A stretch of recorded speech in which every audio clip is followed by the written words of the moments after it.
En 2016, tous les pays de la CEMAC connaissent une baisse drastique de leurs réserves de change. C'est justement pour trouver les solutions que les chefs d'État et de gouvernement de la CEMAC adoptent en 2018 une nouvelle réglementation des changes. Nous mettons en œuvre depuis 3 ans, 3 à 4 ans, une nouvelle réglementation de change. Le règlement numéro 02 du 21 décembre 2018. Ce règlement vient d'abroger celui du 29 avril 2000.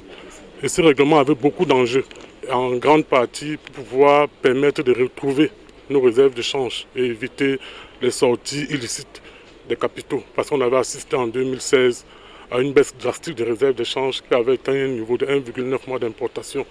Rappelez qu'en zone de change fixe, il faut au minimum 3 mois et pour être vraiment à l'aise, il faut 5 mois d'importation. Donc à ce niveau de mise en œuvre de la nouvelle réglementation, nous pensons que les réserves sont presque bonnes. Mais sur le terrain, cette nouvelle réglementation rencontre des difficultés. Nous avons le problème le plus récent, c'est celui des pièces demandées dans le cadre du blanchiment des capitaux. Les opérateurs économiques pensent qu'on leur demande trop de pièces parce qu'on demande notamment les pièces sur les bénéficiaires ou sur les donneurs d'autres qui ne sont pas au pays mais qui sont à l'étranger. Le problème des apurements, les problèmes de groupage, il y a le problème des opérations qui ne sont pas réglementées par la réglementation des changes. Il y a le problème même de densification des intermédiaires agréés, le problème des autorités monétaires.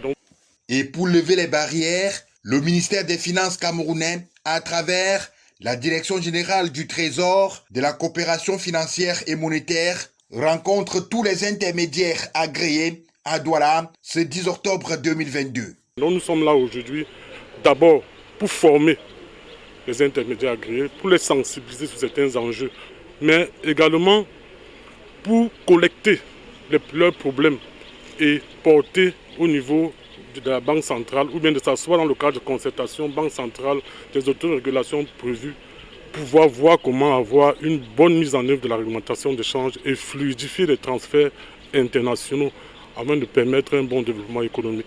Les travaux du séminaire qui se déroulent sont présidés par le professeur Sylvie Marie-Louise Eyefa Ekomo, directeur de la coopération financière et monétaire, représentante du ministre des Finances Louis-Paul Motazé.